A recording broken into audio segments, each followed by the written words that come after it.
Are you guys thinking about studying music in college? A little bit. I want to be a pilot, but I do like music, and I would do it. You know, I'm not offended if you don't go into music. Don't worry. It's not that. I'm not here to convince you of anything. Seriously?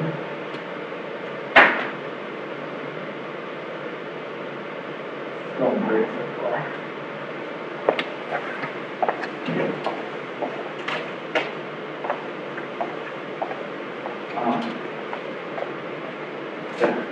How about you running camera? Yeah, I'm a music business student here. Music business, cool. So, we may have people come in. This will be real casual. So basically what I was hoping to talk about is how it's sort of looking at education, music education, as somebody that's not like a full-time bander. How can you still, as a performing musician, keep education as part of your life? And I think there's a lot of misconceptions out there around what different degrees in college can do, especially in music. I think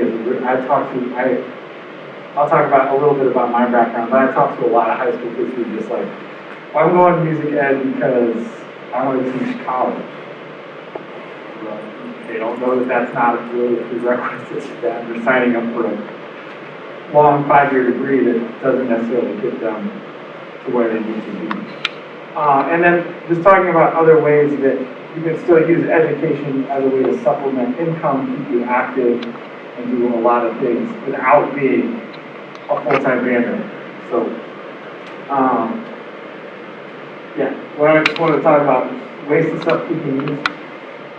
supplement our performance career, how to become a decent educator without necessarily going to school to study music education. It's going to be real fun. Talk about the different type of opportunities that exist to sort of work in education without being a full-time teacher. And then talk about how you can actually execute that, market yourself, put yourself out there, make a name for yourself. So just a little bit about me, and which kind of frames some of the things I'm going to talk about. I went to college to study music education initially. I thought I was going to be a band director. I got into school, I added a jazz performance major because I wasn't getting the chance to play enough in my music ed degree, and I was trying to force my way into staying in jazz ensembles and combo and lessons, and my advisors were sort of fighting me, and I said, will you leave me alone if I just declare that as another major? And they essentially did.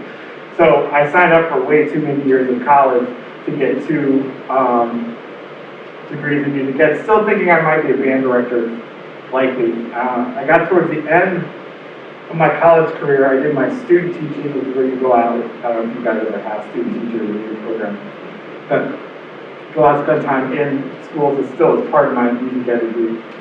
But then I had another semester basically to finish my jazz degree. I was still in school, but only a couple days a week. And I made a lot of great connections from my time student teaching. And so I started essentially teaching private lessons and working in a lot of various schools, mostly actually in Illinois.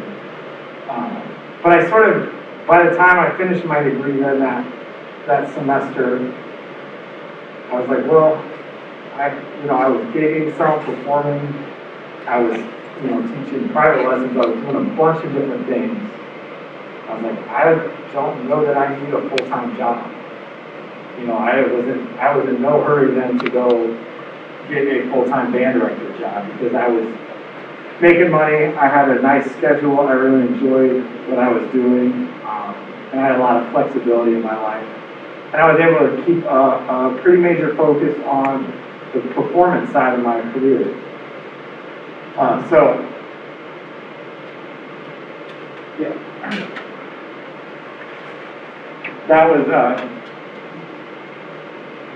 That was something I wasn't really aware was a thing I could carve out for myself. This way that nobody came and said, like, this is how you can make a career out of doing all this random stuff. This is cool.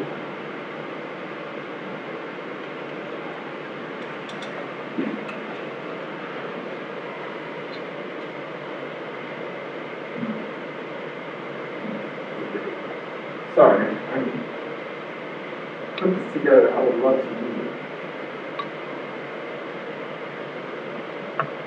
The Darlingtons and Glow. Anyway, so this is actually, I was thinking about this yesterday and I kind of put this together. This is what a week might look like for me maybe like 10 years ago when this was kind of what I was doing. And now, actually, I should have mentioned, I now work full-time for a nonprofit organization, still doing jazz education specific things.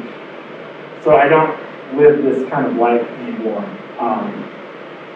But this is honestly what I do. All the things in blue are basically teaching lessons. The yellow stuff are teaching ensembles. So on Mondays I would go to Granite City High School, teach 4 or 6 lessons. Kids would come in to the band room. During the band period, I would pull specific kids out and have a lesson. Jazz U, that group that I was teaching is actually a program for the organization I work for now. So I was teaching an ensemble for a nonprofit organization. On Tuesday mornings, I would go way too early for the rest of my life and teach combo at a high school and go to another high school that afternoon, teach a handful of lessons. For a while, me and actually one of the other educators here, I had a band that had a regular Tuesday night gig. Wednesday mornings, lessons again. I taught lessons also this was at another high school, and then Wednesday evenings I taught at a music store. Thursday I taught I was at 4 high schools a week. And then I would have gigs on the weekend. You'll see, like, sometimes even out of town. I just kind of threw a sample schedule. So I might play this theoretical weekend. I played at a casino on Friday night here in town, and then got up early Saturday and got in a van and drove to Omaha to play a wedding reception or something like that. But this is like actually a pretty representative of how I like piece my schedule together. So,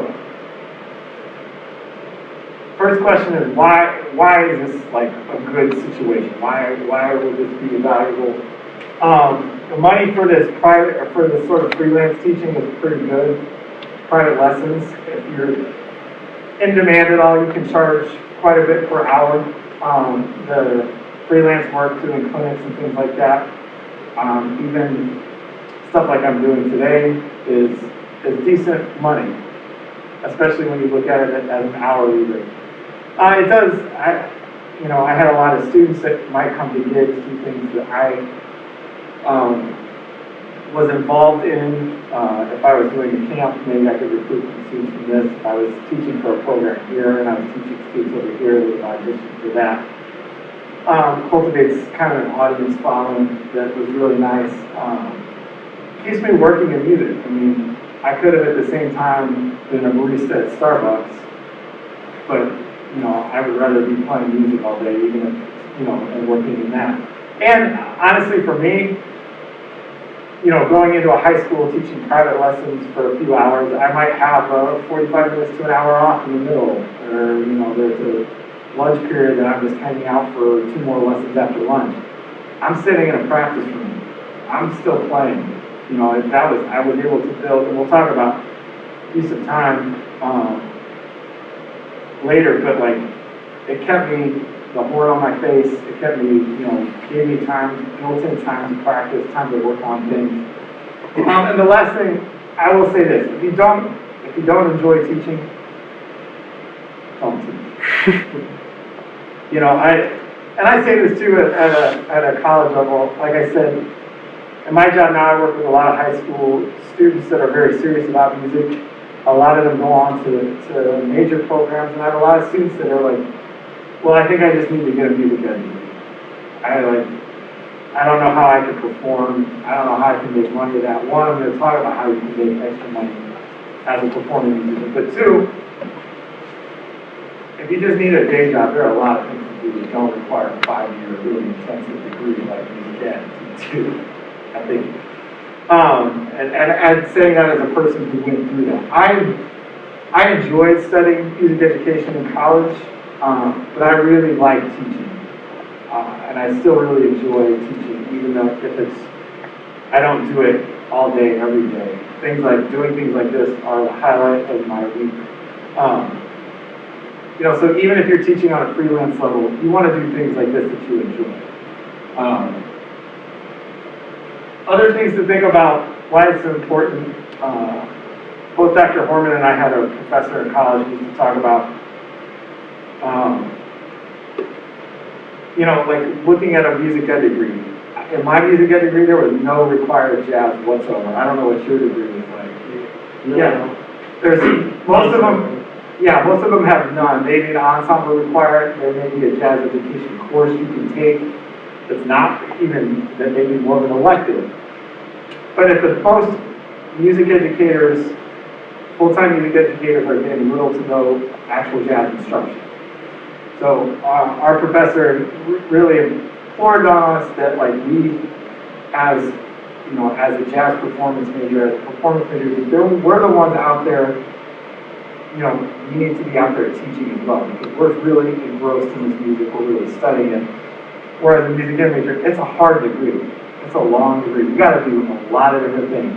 It's hard to get that, that mastery of music like jazz, which is like why for me, I just declared it as an extra major and spent another year and a half in college to like invest that time. Like it wasn't going to be in that degree. It just wasn't. So, I think it is very important for people that are performing, the players out there, that they're still spending time mentoring the next generation, which follows a long tradition in jazz. Jazz is all about getting to know the generation before and then mentoring people that have come after them. That's how a lot of, especially before things became formalized in like a college setting, before the 1970s. All the learning happened in clubs, in people's apartments, just hanging out and talking to each other. So this sort of thought follows along that same line. So, one thing I said, if you do go into performance, you go into jazz performance, you're not going to necessarily get specific training in education. So if you're going to be a good educator, as a freelance educator, as a performer that's going in and doing clinics, things like that, you want to work on improving that side. You're going to have to get some technique in that. So just some thoughts on how to, consciously build that if you're going in that realm. The first thing I think is just to be around great teachers, be around great people teaching. If you hear a clinic from me, you hear me working with a band, anything like that, 99% of what I say is regurgitated material. I have learned that from amazing people. I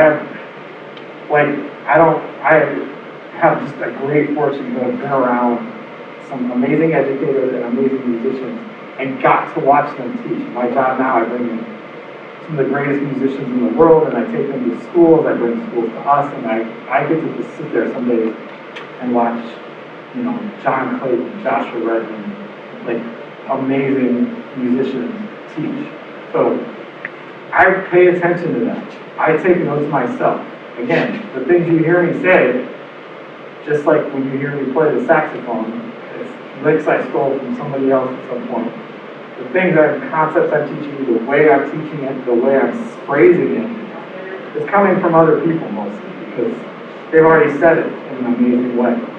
But I think the best thing you can do as a performer, as a performance major, whatever your background is just to be around good educators. It's just like if you're learning jazz or learning any music, your best way to do it is to listen to great music. You can take classes as a performance major in education. Where I went to school, jazz performance majors took a jazz education class that was only for performance majors that talked about those things I just said, where like, hey, it's up to you that are going to be the next generation of musicians to be also the next crop of great educators. Just be aware of your own learning. Think about how you learn things. You know, as you're doing something, you know, what made this click. There were some things I learned or I noticed when I was older, maybe even in college, that I said, man, if I had known this 5 years ago, somebody had really drilled this into my head, that the important, you know, the connection, not just saying that scales are important, but the connection between playing, you know, pieces of music and knowing my scales. I didn't really get that until I was older, but that's the thing that I bring into my teaching all the time, because it was something that clicked in my brain. So, you know, just thinking about your own learning, and I really like this concept of scaffolding. This is a thing, I bring this up because a lot of players, performing musicians out there, I don't feel like have gotten this concept. And it's just about taking material that builds on itself. You know, so taking, you know, let's think about how we learn math. You don't go from addition to calculus, right? You know, you go from addition, simple addition, you know, double-digit numbers. You start subtraction. At some point, you get into multiplication. There's a very like structured way to learn this that has been thought about for a long time. I've seen a lot of musicians that go to teach an ensemble or something like that, where they will, you know, throw material that they're just not ready for, and they haven't thought about how to break it down and build on that. So that's an important concept, I think, too, to understand as we're teaching.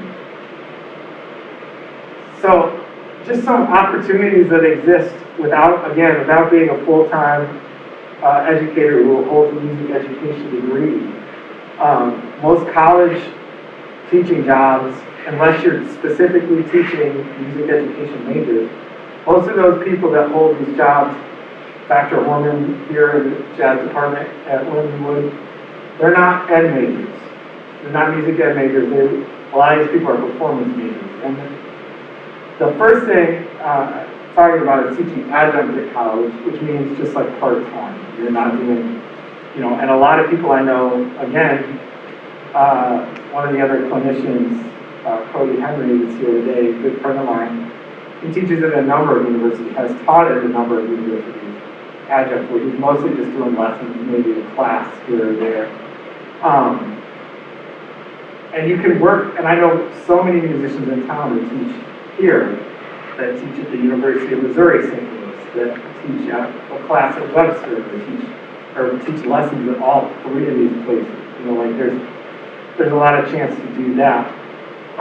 Working with middle school, high school students, there are a lot of band programs that will bring in people to teach private lessons. We'll bring in coaches for ensembles. We'll bring in people to do that.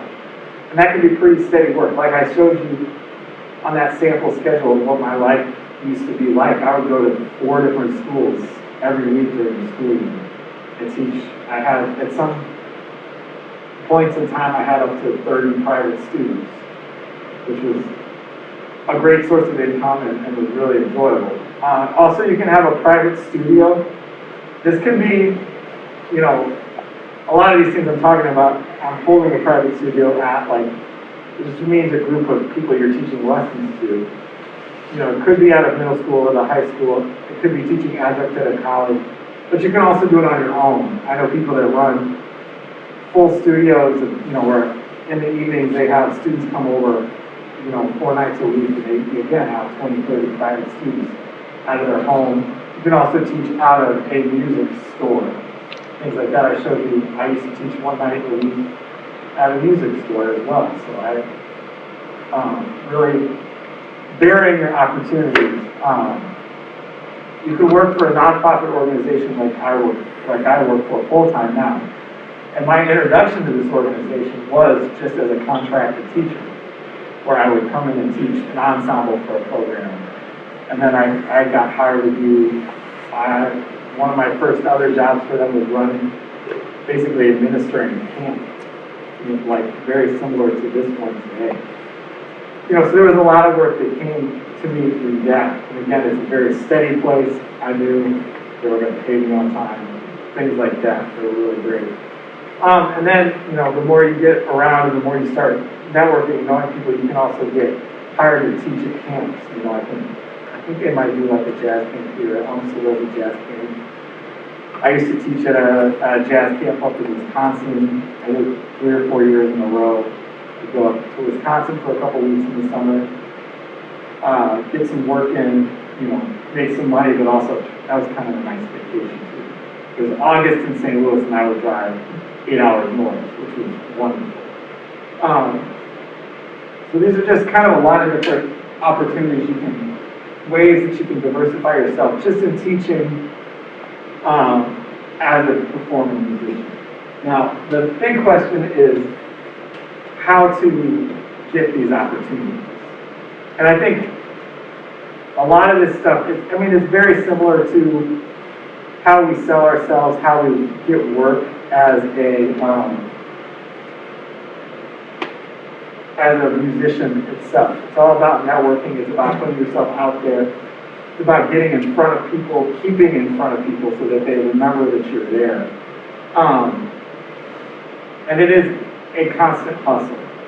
And I was keeping a private studio. Again, I'm working in 4 different high schools at a music store. I used to go into some people's homes.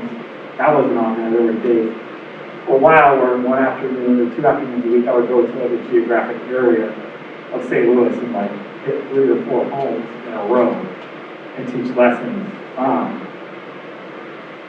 But I would lose students a lot, and always in the beginning. It was hard to I couldn't just sit there and be like, all right, I got students for the year. It's September, I'm done until May. It's a constant hustle, and always keeping new opportunities going, and maintaining the opportunities you have. So, it takes work. I think it's just one thing to think about is just how you present and market yourself. Again, this isn't limited to just finding teaching opportunities, this is opportunities in music and really in a lot of other fields. Remember, you're always creating an impression of yourself. Starting right now. You guys are here listening, looking attentive right now. I might see you in a few months at your high school and I bring a clinician out. Maybe you audition for a program I'm in. You're on time, you're always paying attention. I see you taking notes of the thing. You're making an impression on me right now. I've had people walk into interview for opportunities, call for gigs, things like that. Somebody maybe I knew 10 years ago. And my first thought about them was like, they could never show up on time. They never knew the music when you were in college. Is that necessarily fair? Maybe they are completely different. But that's my first thought. They made an impression on me a long time ago. So this isn't necessarily limited to everything we're talking about today, but always remember, you're making an impression on people every time you interact with them. You don't know who's in the room either. You could be playing somewhere. Somebody may walk in that has an opportunity for you. And if you're not showing your best self in that time, you might miss that opportunity. Things like, I mentioned this already, being on time. Be on time, be on time, be on time. If people don't find you trustworthy, they're not going to work with you on any level. I don't care. Greatest musicians in the world, you can't show up on time or you're flaky, or you can't, show up dressed right or looking nice, whatever. At some point, your talent's going to run out. People aren't going to hire you. The other thing with this is be responsive. If you meet somebody, get a business card or introduction, follow up with them. Make yourself available. That's my next thing. Things to think about with being accessible. If you're not answering the phone, if you're not answering emails, if you really can't reach you, you're not getting work. So, get a good email, one you're gonna be happy with. I tell high school kids I work with, I don't care, you guys have, what email do you use right now? Is it a high school one? I have like 3. You have 3? Yeah.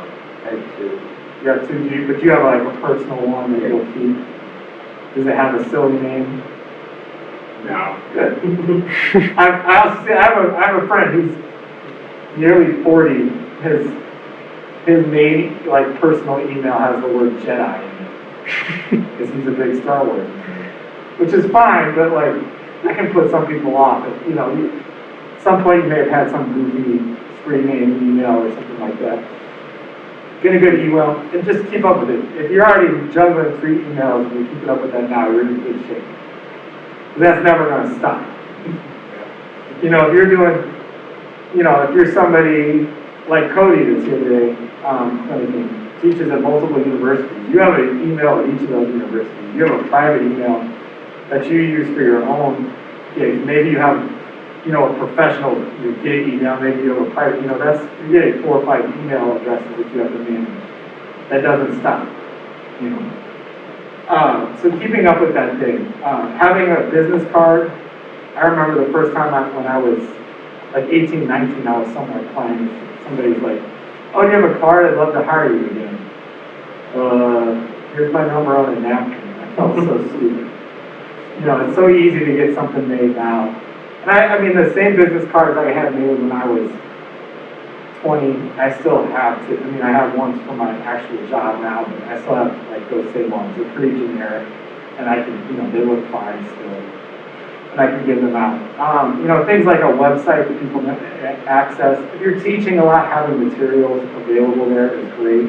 And a social media presence is I was living this life honestly a bit before social media was what it is today.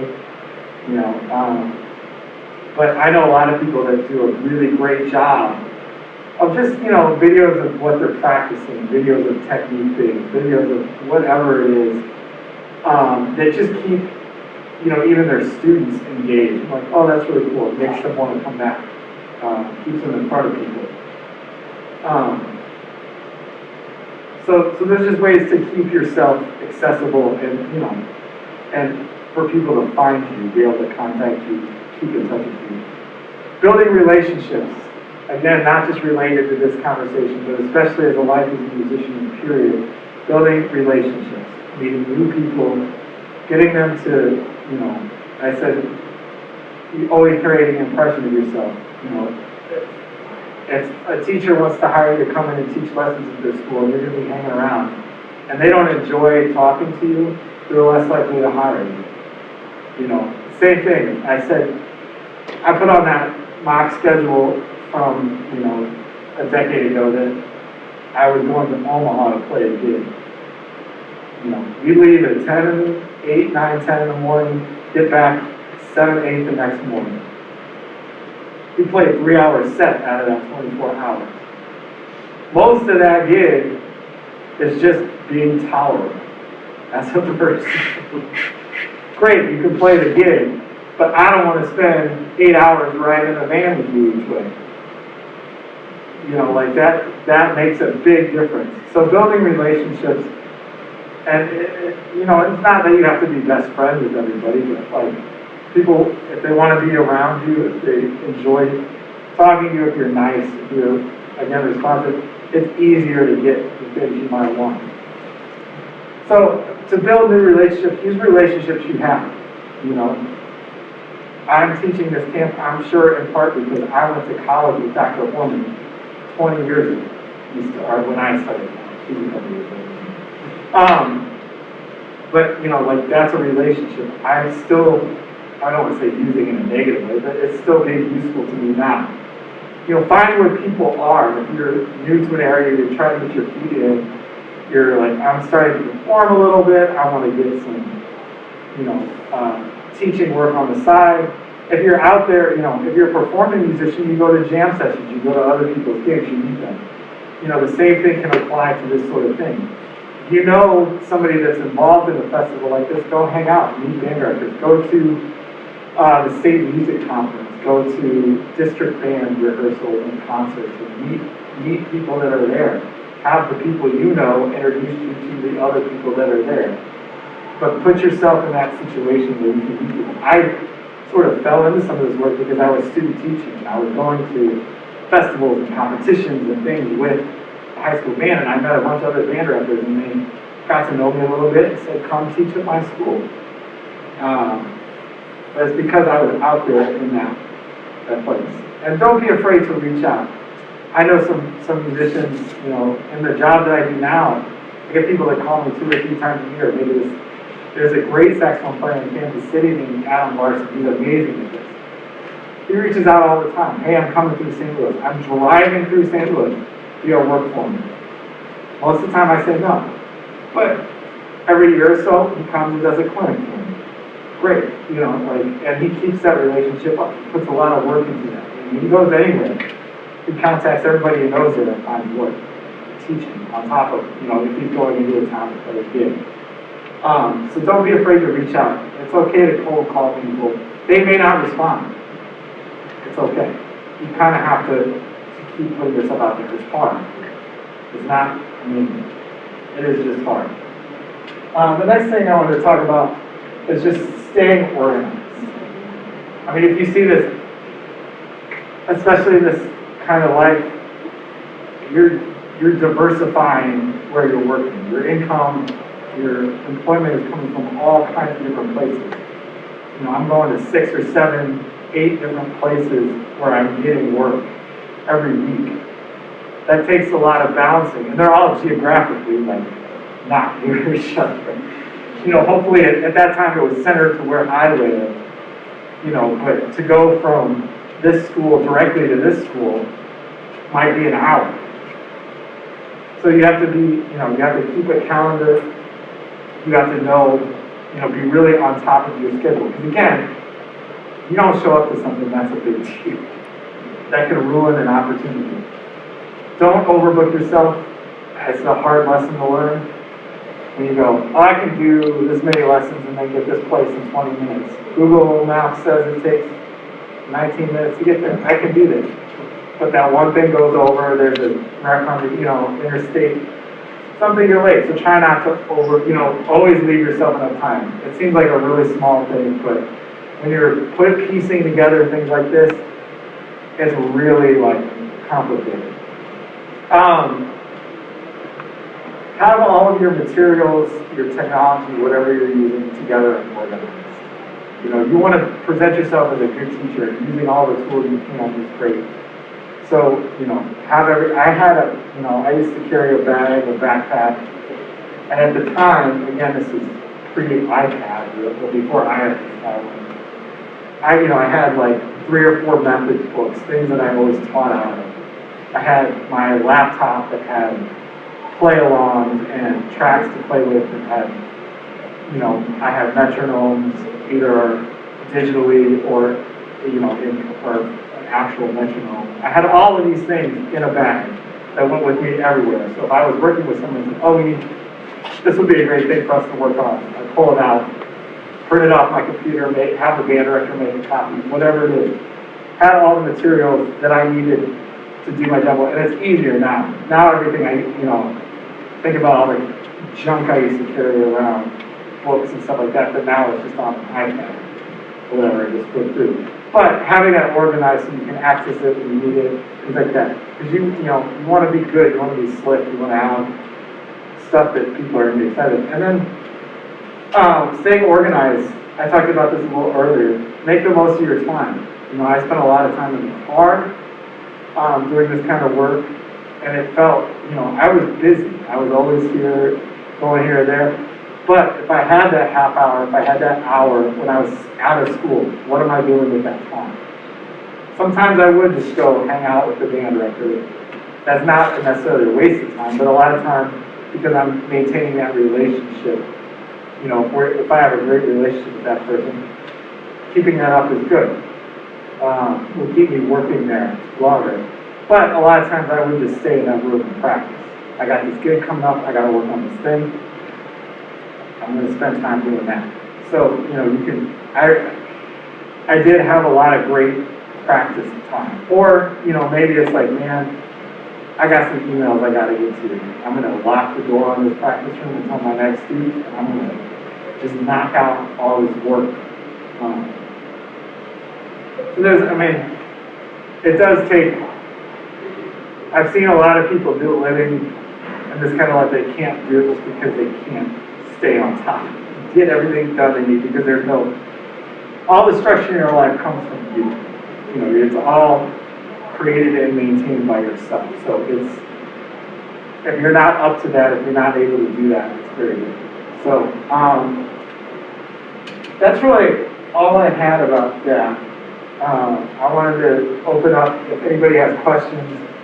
Anything I talked about, I mean, if it's something unrelated to, something about playing music, being a musician, working in nonprofit, I mean, anything really. We've got some time and I'm here. So if there's anything I can answer or help you with, I'm glad to do so.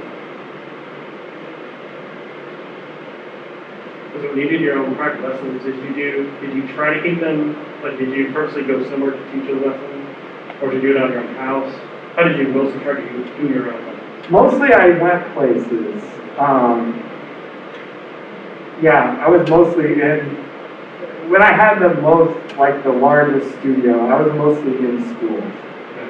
So I was working in schools where, you know, they would have bands several periods during the day, and I would pull, you know, during an hour band period, I would pull 2 kids for a half-hour lesson each.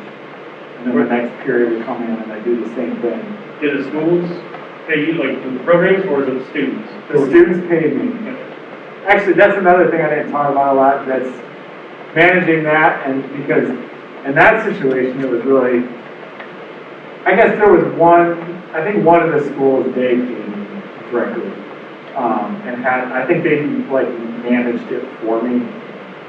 But, a lot of it, and a lot of times I wouldn't see the parents, the people that are actually paying me.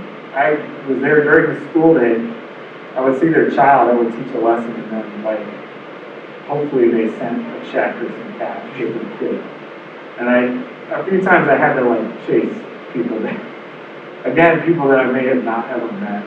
It was a drag. Hi, my name's Andy, you owe me money.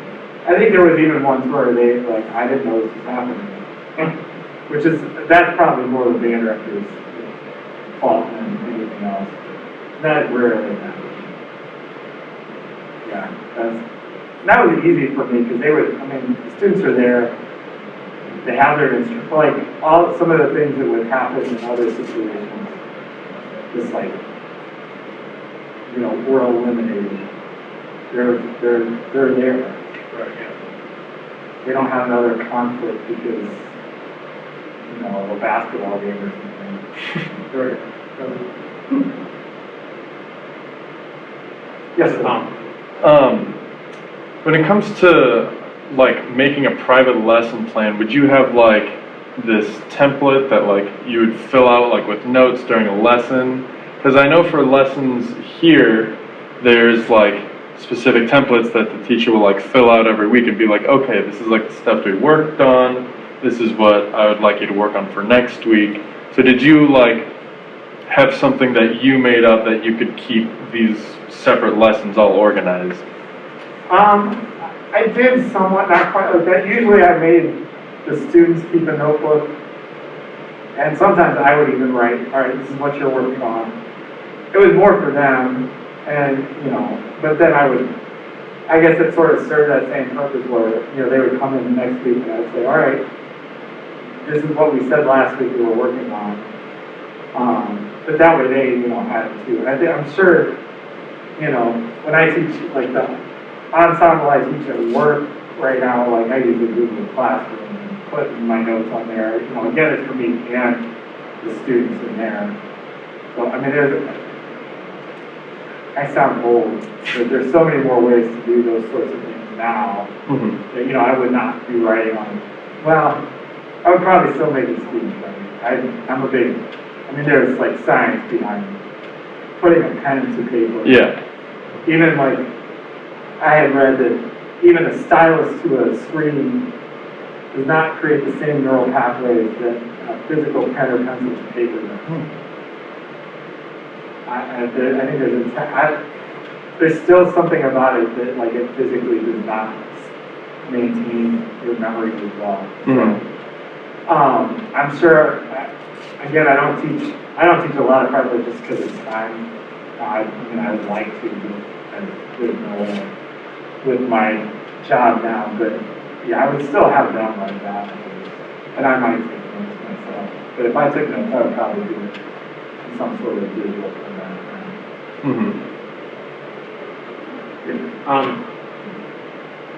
I like question music education or like performance majors, but like I think teaching would be fun, or another thing I could do with music since I have another career path, but like I also like performing, but since like saxophone's a newer instrument, a lot of like orchestras in cities don't have saxophone, so like where could you perform with like a performance major? As a specifically classical saxophone, or just you're just any kind of saxophone player? Both. Okay. Classical saxophone is super, super limited. It does not exist in the professional ranks of music very much at all. You know, the highest level of classical music we think of as like the symphony. And if you look at the St. Louis Symphony Orchestra, you know, I'm a saxophonist, so and I studied, classical saxophone for a long time. And it's not necessarily a knock. I mean, it's not a knock necessarily on the music or anything. That is just like that is such a narrow performance pathway. You know, the people that play with the symphony they're on call or whatever. They get a call every 3 or 4 years to do a concert. But as a playing jazz and pop and rock and funk and all of those things that are kind of often grouped together, they all came out of jazz. There's a lot of work. I mean, play everything from duo gigs for an event somewhere where people are just milling around having hors d'oeuvres to, because like I put on that big casinos, to playing weddings and parties, to playing in the venue where I work, which is, like a 200-seat jazz club. I play with, all kinds of, funk, dance, rock, pop, jazz, big band, all kinds of things. There is a lot. Saxophone is a very versatile instrument. There's just not a lot of work in classical music. Did you have connections, or did you like go and ask,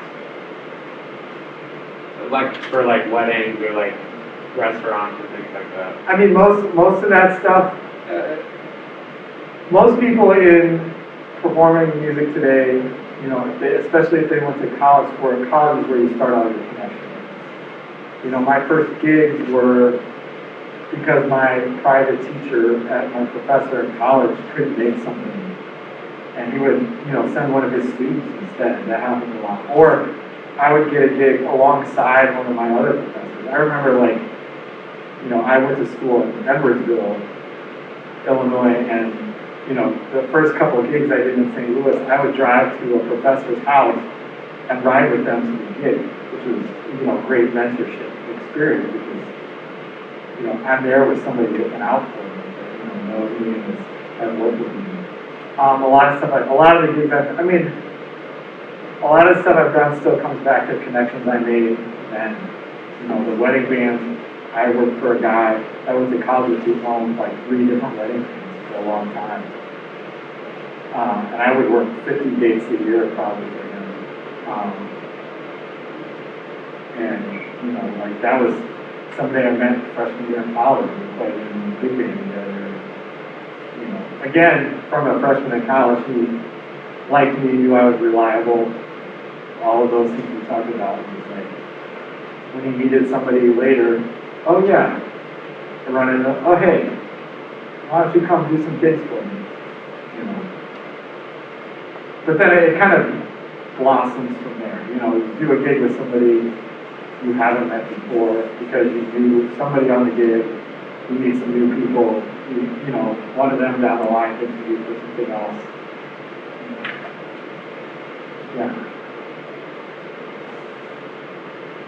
Yeah. How do you deal with like, I guess it would be burnout or lack of motivation, because at least in my experience here, it's been really easy for me to like not practice or not play as much just because I have so much other stuff going on, and I feel like it would be more valuable to rest or do something else. Yeah, that's a great question.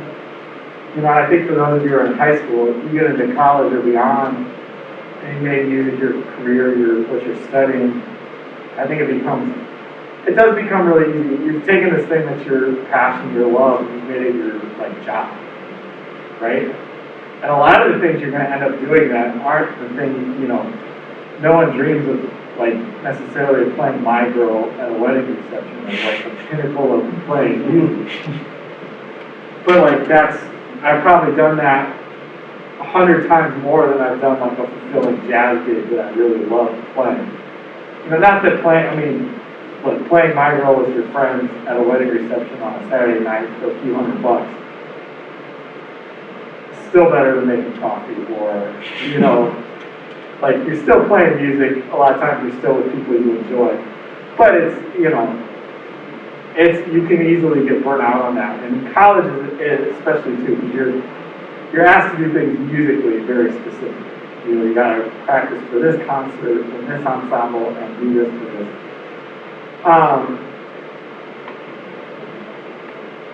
For me, don't ever abandon the fundamentals. You know, what do you play? Piano. Piano. When was the last time you got your Canon book out? Oh. Play through some stuff. A long time.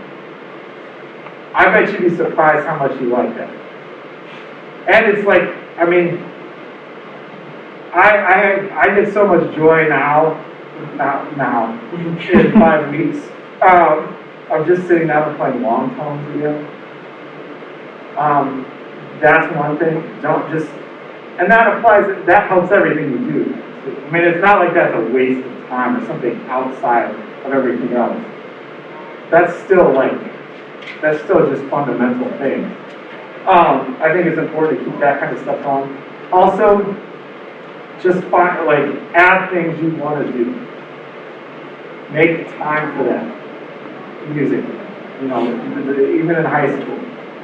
You want to play in a ska band, or you really like this thing, do that. Still have that outlet. You know, a lot of times music in high school is your outlet. You know, and then at some point, like, you gotta find even within that genre, or in that field of music, something that is still an outlet for you. You know, and sometimes for me, it's just like practicing something I really want to. You know, I really want to learn this, you know, Dexter Gordon solo. It's not really apropos to anything I'm doing the rest of the week. It is. I still like him, and it's still benefiting my development. But it's just like, it's also something I'm doing for me, you know, and whether that's just like, make some gigs, even if it's just like, hey, I want to work on this stuff, I don't have a place to do it, I really want to go. Can somebody get together, you know, find someone just to get together and play? So you're just, even if it's just you and someone else in a room, that's still an outlet. You know, but finding something that is still like, because you'll do that, it'll bring so much joy to everything else you do. I hear you. I mean, I have gone through periods in my life where it's like, I'm playing all the time, but I'm not practicing really, you know. You know, I'm playing, you know, I'm teaching 30 lessons a week, playing 2 or 3 gigs a week. But like, I'm not really practicing. I'm not really getting better and all this stuff. And it just gets to a track. I've been there. It's hard. Just find something you want to do. Yeah. And yeah, I don't know. For me, the Hannah thing, do that. Okay. Seriously, just go, you know, you know, do some of those in all 12 keys, and you might just be like, oh man, I'm close. Great. Anything else? I think we're just about out of time. Well, I really appreciate you guys hanging out with me today. I hope you got something. Again, I'm the Director of Education at a place called Jazz St. Louis. I think I will be seeing the three of you in April. If either of you are not a senior, and you're interested in learning more about improvisation and small group play, we have a great program called Jazz U. It's an audition program, but it's all combo, all small group. It's really focused on improvisation, playing, that type of ensemble. It's free, but again, it is an audition program. You can find out more about that on the website, and I'm sure I'll talk to you all about it if I see you. If you ever have any questions, that's my email to Andy at Javisteel. That'll work real easy to remember. But, you know, say, hey, I thought of this after we talked, but I just have this question about playing music in life. You know, I'm here. I love talking about this more than I do most other parts of my job. This is my, like, keeping me interested in what I do. That's part of my life. It's a lot easier than managing budgets and, you know, making sure people do what they're supposed to. So, thank you again.